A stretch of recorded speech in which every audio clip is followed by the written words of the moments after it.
ఇప్పుడు పేరెంట్స్ అండి. పేరెంట్స్ ఉంటారు. కొంతమంది పేరెంట్స్ ఏంటంటే, వాళ్ళు చక్కగా పిల్లల గురించి భవిష్యత్తు అనేదంటూ ఒక ప్లాన్ అనేది ఉంటదండి. వాళ్ళు ఆ ప్లాన్ అనేదంటే 2 టైప్స్ అనమాట. ఆ ప్లాన్ ఎలా ఉంటది? ఒకే చోట స్టెబిలిటీగా ఉండి, మొత్తం అంతా ఖచ్చితంగా ఒక ప్లాన్డ్‌గా ఎళ్ళిపోయే పేరెంట్స్ కొంతమందుంటారు. అలా కాకుండా మేమెక్కడికెళ్తే మా పిల్లలు కూడా అక్కడికే అని చెప్పేసి, వాళ్ళు గవర్నమెంట్ ఎంప్లాయీస్ కావచ్చు, వేరు వేరు ఉద్యోగస్తులు కావచ్చు. వాళ్ళేమంటారు, మేమెక్కడుంటే మా కుటుంబం అక్కడే ఉంటదన్న విషయంలో చేసుకొని, వాళ్ళు పిల్లల్ని అది ఒక స్టెబిలిటీగా ఒక దగ్గర చదివించరండి. పిల్లలకెప్పుడు కూడా స్టెబిలిటీ అనేది ఖచ్చితంగా ఉండాలి. వాళ్ళు చదివే స్కూల్ అనేది స్టెబిలిటీగా ఒకటే అయ్యి ఉండాలండి. అది ముందే చూసుకోవాలి పేరెంట్స్. జాయిన్ చేసే ముందరే చూసుకోవాలనమాట. అంటే ఒక ఎన్విరాన్మెంట్‌కి పిల్లలు అలవాటు కావాలంటే టైం పడతది. వాళ్ళకి ఉన్న సరౌండింగ్స్ అన్నిట్లో వాళ్ళ తాలూకా తోటి పిల్లలతో కలవడానికి వాళ్ళకి టైం పడతది. అట్ ద సేమ్ టైమ్ ఆ స్కూల్‌లో టీచర్స్‌తో వాళ్ళు కనెక్ట్ అవ్వడానికి టైం పడతది. ఎట్ ద సేమ్ టైమ్ వాళ్ళకి అవన్నీ చూసుకుంటూ వాళ్ళు చదువుకోవాలి. వాళ్ళెళ్ళేది నార్మల్‌గా ఏదో ఆటకి కాదు కదా! వాళ్ళు చెప్పేది వాళ్ళు చెప్పే లెసన్స్ అని గాని, వాళ్ళు చెప్పే ప్రతి విషయం కూడా వీళ్ళకి అర్థం కావాలంటే ముందుగా పిల్లలు ఆ ఎన్విరాన్మెంట్‌కి అలవాటు పడాలండి. ఆ అలవాటు పడతారు కొన్ని సంవత్సరాలు చక్కగా. అలవాటు పడి ఒక తీరుగా వచ్చేసి టైంకి మళ్ళా బ్రేకొస్తదనమాట. మళ్ళీ ఆ ఫాదర్‌కి గాని, మదర్‌కి గాని ఎక్కడికైనా ట్రాన్స్‌ఫర్ అయిపోతే మళ్ళీ పిల్లల్ని అక్కడ తీసుకెళ్ళి అక్కడ వేరే దానిలో జాయిన్ చేస్తారు. జాయిన్ చేసినప్పుడు ఆ పిల్లలు మళ్ళీ ఆ ఎన్విరాన్మెంట్‌కి అడ్జస్ట్ అవ్వాలంటే టైం పడతది కదా! ఆ టైం పట్టే స్థితిలో ఏం చేస్తారంటే, ఈ ముందు నేర్చుకున్న ఆట్లి మీద వాళ్ళకి గ్రిప్ అనేది తగ్గిపోతది. కాన్సంట్రేషన్ ఉండదనమాట. ఆ ఫ్రెండ్స్ ఏంటి, ఆ టీచర్స్ ఏంటి, ఆ స్కూల్ ఏంటి, ఇలాంటీట్లి మీద ఎక్కువ పెట్టేస్తారు. చదువుని పక్కకు పెడతారనమాట. అలాంటప్పుడు ఎలా అనిపిస్తదండి, ఆ టైంలో అలాంటి సిట్యుయేషన్‌లో ఒక్కొక్కసారి వాళ్ళు నేర్చుకున్న బేసిక్స్ కూడా మర్చిపోయే ఎక్కువ అవేనండి. బేసిక్స్ మర్చిపోయే కండిషన్స్ అనేవి అప్పుడే ఏర్పడతాయన్నమాట. అప్పుడు వేరే పిల్లలతో మింగిల్ అవ్వడానికి ఎక్కువ ట్రై చేస్తారు. ఫ్రెండ్స్‌ని తయారు చేసుకోవాలి. అలాగే దీనిలో ఎళ్ళిపోతారాళ్ళు. ఆ టీచర్ కొత్త టీచర్‌లకి వీళ్ళ మీద ఇదుండదు. కమాండ్ ఉండదు కదా! ఏదో కొత్తగా జాయిన్ అయ్యారని మామూలుగా చూస్తారు తప్పితే, నువ్వు ఇలాగ ఇది అని చెప్పేసి వాళ్ళ మీద శ్రద్ధ కూడా పెట్టరనమాట. సో, పేరెంట్స్ ఇలాగ ట్రాన్స్‌ఫర్స్ అయిన ప్రతిసారి కూడా పిల్లలనది తీసుకెళ్ళిపోతూ ఉంటే పిల్లలు చాలా చాలా డిస్టర్బ్ అవుతారండి. వాళ్ళు నేర్చుకునే వాళ్ళ సబ్జెక్ట్స్ ఉంటాయి కదా! వాటి మీద వాళ్ళకి నెమ్మదిగా పట్టనేది తగ్గిపోతుందనమాట. ఇంట్రెస్ట్ తగ్గిపోతుంది. కొత్త స్కూలు, కొత్త వాతావరణం, కొత్త పిల్లలు వీళ్ళ మీద ఎక్కువ ఇంట్రెస్ట్ అయిపోతది. చదువు మీద తగ్గిపోతుందనమాట. సో, ఇదొక టైపండి. ఇంకొక పిల్లలెవరుంటారండి, ఇంకొక పేరెంట్స్ ఏంటంటేనండి, వాళ్ళు వీళ్ళకి అంతా చూసుకుంటారండి. మొత్తం అంతా చూస్తారు. వాళ్ళ తాలూకా ఆహ్, అది ఎ వాళ్ళ పనుల్లో వాళ్ళు చాలా బిజీగా ఉంటారనమాట. బిజీగా ఉండినప్పుడు వాళ్ళు వీళ్ళని సరిగ్గా పట్టించుకోరనమాట.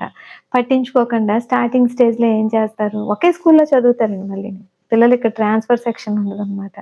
జస్ట్ అదే స్కూల్‌లో చదువుతారు గానీ, పిల్లల మీద పేరెంట్స్ తాలూకా కాన్సంట్రేషన్ ఉండదు. ఏ విధంగా ఉండదు? వాళ్ళు ఎంప్లాయీస్ అవ్వచ్చు. అట్ ద సేమ్ టైమ్ వాళ్ళ తాలూకా రెస్పాన్సిబిలిటీస్‌లో బిజీగా ఉండొచ్చు. ఇంకోటి ప్రాబ్లమ్ ఏంటంటే ఇల్లిటరేట్స్ అవ్వచ్చు. వాళ్ళకి కూడా ఈ సబ్జెక్ట్స్ మీద రాకపోవచ్చు. ఇన్ని కారణాలతోటి వాళ్ళు పట్టించుకోరనమాట పిల్లల్ని. ఎప్పుడైతే ఇక్కడ ఇది జరుగుతుందో స్కూల్లో, ఏది జరుగుతుంది? నేనేం చెప్పాను?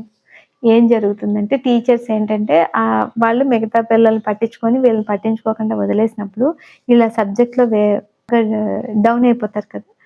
వేరే వాళ్ళని పట్టించుకుని టీచరు వీళ్ళని పట్టించుకోకుండా ఏదో మార్కుల పరంగా వెళ్ళిపోతూ ఉంటే, వీళ్ళు ఇంట్లో అడిగేవాళ్ళు లేక ఈ పిల్లలు కూడా అవి సబ్జెక్ట్‌ల మీద పెద్దగా ఇంట్రెస్ట్ చూపించరనమాట. మార్కులొస్తున్నాయి లేదు, ఇవి వస్తున్నాయి పర్వాలేదు అని చెప్తారనమాట. ఇదొక రకమైన పేరెంటింగ్ అనమాట. ఫస్ట్‌దేంటంటే ట్రాన్స్‌ఫర్ సెక్షన్. ఆళ్ళెక్కడికెళ్తే అక్కడికెళ్ళిపోతారు. సెకండ్ వన్ ఏంటంటేనండి పట్టించుకోరు పేరెంట్స్. ఇంకా థర్డ్ వన్ ఉంటారు. వాళ్ళెప్పుడు టాపర్స్‌లోకెళ్ళి వాళ్ళ తాలూకా పేరెంట్స్ అందరూ ఆ టైపేనండి. ఎందుకంటే వాళ్ళు పట్టించుకుంటారు పిల్లల్ని. వాళ్ళ ఇంటి దగ్గర అడుగుతారు. వాళ్ళనంతా కూడా వాళ్ళకేమైనా డౌట్స్ ఇంట్లో చెప్పలేకపోయిన టీచర్స్ స్కూల్‌లో చెప్పలేని డౌట్స్‌ని వీళ్ళు క్లారిఫై చేస్తారు. ఇది మూడో రకం అనమాట. వాళ్ళ గురించి మనం చెప్పుకోనవసరం లేదులెండి. ఎందుకంటే చాలామంది అలా కేర్‌గా చూసుకునే పేరెంట్స్, ఇంట్లో గూడా చెప్పే పేరెంట్స్ ఉండేటప్పుడు పిల్లలకి ఎప్పుడు ప్రాబ్లమ్ రాదండి. స్కూల్‌లో టీచరే చెప్పాలని లేదు. ఇంట్లో పేరెంట్స్ చెప్పేసుకుంటారనమాట. సో, ఆ విధంగా వాళ్ళు చక్కగా వాళ్ళ లైన్ అనేది అలా ఎళ్ళిపోతూ ఉంటది. సో, ఈ ఫస్ట్ అండ్ సెకండ్ వాళ్ళకి మాత్రం ఖచ్చితంగా ఈ వీడియో నేను అందుకే చేస్తున్నానండి. ఏంటంటేనండి, వాళ్ళు పిల్లల పట్ల అసలెందుకొస్తుంది? ఎందుకు వాళ్ళు ఒక్కసారైనా పట్టించుకోవాలండి. ట్రాన్స్‌ఫర్ సంగతి ఏదైనప్పుడు పిల్లల్ని ఒక దగ్గరే ఉంచాలి. ఒక దగ్గరే ఉంచాలి. ఫ్యామిలీని ఒక దగ్గరే ఉంచాలి. వాళ్ళు కొంచెం కష్టపడాలి మరి ఏం చేయలేం. పిల్లలకి బావుండాలంటే వాళ్ళ చదువు, కెరియర్ అదంతా బావుండాలంటే చాలామంది ఇళ్లల్లో మనం వింటూ ఉంటాం. పిల్లల చదువుల కోసం అక్కడొకళ్ళు, ఇక్కడొకళ్ళు ఉన్నామని చెప్పేసి. ఆ విధంగా సర్వైవ్ అవ్వాలండి. పిల్లల కోసం అంటే అవ్వాలి మరి. నెక్స్ట్ సెకండొచ్చేసింది వీళ్ళు పట్టించుకోలేని పేరెంట్స్ ఉంటారు కదా! వాళ్ళెప్పుడు పట్టించుకుంటారు చెప్పండి? వాళ్ళకెప్పుడో వస్తది ఇంట్రెస్ట్. ఆ ఇంట్రెస్ట్ వచ్చే టైంకి ఏమవుతదండి పిల్లలు ఫుల్లుగా మరి మామూలుగా పాడైపోరండి. చాలా పాడైపోతారనమాట. ఈ ఎల్‌కేజీ, యూకేజీ దగ్గర నుంచి ఆళ్ళు వదిలేస్తారింక. మా పిల్లోడికి అమ్మో! అందులో ఇన్ని మార్కులొచ్చాయి. ఎల్‌కేజీ, యూకేజీ వేరండి. ఎల్‌కేజీ, యూకేజీలో మీకు 100కి 100 వచ్చేస్తాయన్నమాట. అది ఓన్లీ అక్కడ చిన్న చిన్నవి లైన్‌గా రాసుకెళ్ళిపోతే 100కి 100 దింపేస్తారు మార్కులు. కానీ ఫస్ట్ స్టాండర్డ్ నుంచి మీరు ఖచ్చితంగా కేర్ తీసుకోవాలండి. కేర్ తీసుకొని అప్పటి నుంచి గనక మీరు ఫిఫ్త్ స్టాండర్డ్ వరకు గనక మంచిగా వాళ్ళని స్కూల్లోనే అంటే అవ్వదండి. స్కూల్లోనే నేర్పించాలంటే అస్సలవ్వదు. ఎందుకంటే టీచర్‌కి చాలా మంది పిల్లలుంటారు. మీ ఒక్క పిల్లలే కాదు కదా! అందుకని మీకు దగ్గరలో ఉన్న మంచి ట్యూషన్ సెంటర్ ఏదైనా ఉంటే గనక అందులో జాయిన్ చేయండి. ఫస్ట్ స్టాండర్డ్ నుంచి ఫిఫ్త్ క్లాస్ వరకు చేర్చేస్తే సిక్స్త్ నుంచి మీరు ట్యూషన్ పెట్టకపోయినా పర్వాలేదు. వాడు చదువుకెళ్ళిపోతాడు. నిజంగా. ఎందుకంటే అప్పటికి వాడికి బేసిక్స్ మీద ఫుల్ పట్టొచ్చేస్తదనమాట.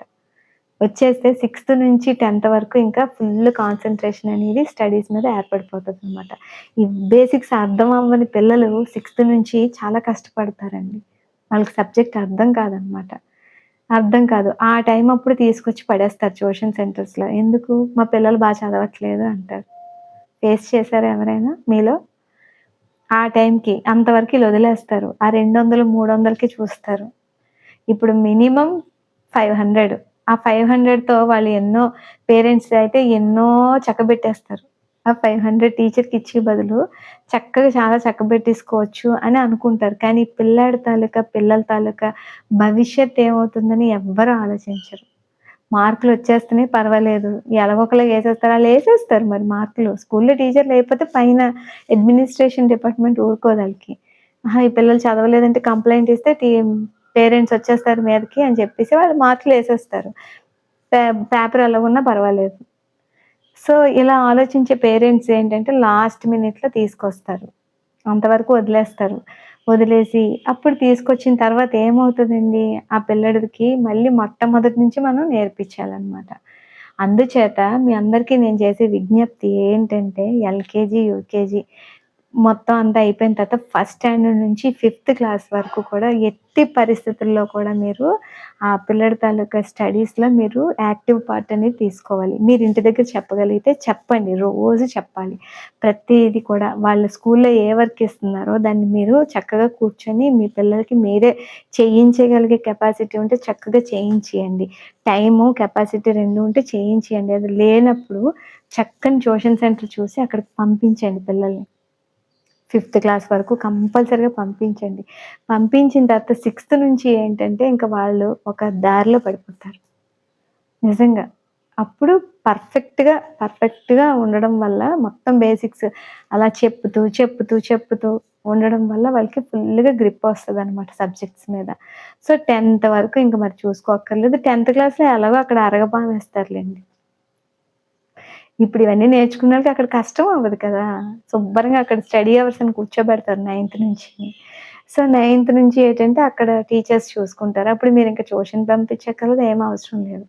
సిక్స్త్ నుంచి అసలు ట్యూషన్‌కి పంపించక్కర్లేదు. ఫిఫ్త్ వరకు బేసిక్స్ అన్నీ మీరు పర్ఫెక్ట్‌గా ఇచ్చినట్టయితే ఒక ఎగ్జాంపుల్ అండి మీకు ఇంకేటి కాదు. మనం ఒక అపార్ట్‌మెంట్ అనేది ఒక ఎగ్జాంపుల్ అండి దీనికి. నిజంగా ఇది మీకు మీ పిల్లల తాలూకా భవిష్యత్తుకు ఉపయోగపడే ఒక ఎగ్జాంపుల్ చెప్తాను. ఏంటంటే ఫస్ట్ మనం ఒక ఇల్లు కడదాం అనుకున్నాం అనుకోండి. దానికి బేస్‌మెంట్ పిల్లర్స్ చాలా బాగా బలంగా ఏస్తారా లేదా?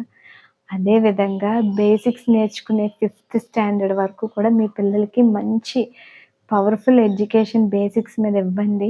ఖచ్చితంగా 6థ్-10థ్ వరకు వాడికి ట్యూషన్ అనేది అవసరం లేదు. వాడి చదువు వాడు చదువుకుంటాడు. ఆ అమ్మాయి చదువు ఆ అమ్మాయి చదువుకుంటది. మంచి బేసిక్ ఎడ్యుకేషన్ అనేది బావుంటే గనక ఫ్యూచర్ అంతా సూపర్బ్‌గా ఉంటది. సరేనా? వీడియో నచ్చినట్లయితే లైక్ చేయండి, షేర్ చేయండి, సబ్స్క్రైబ్ మై ఛానల్ అండి. Thank you.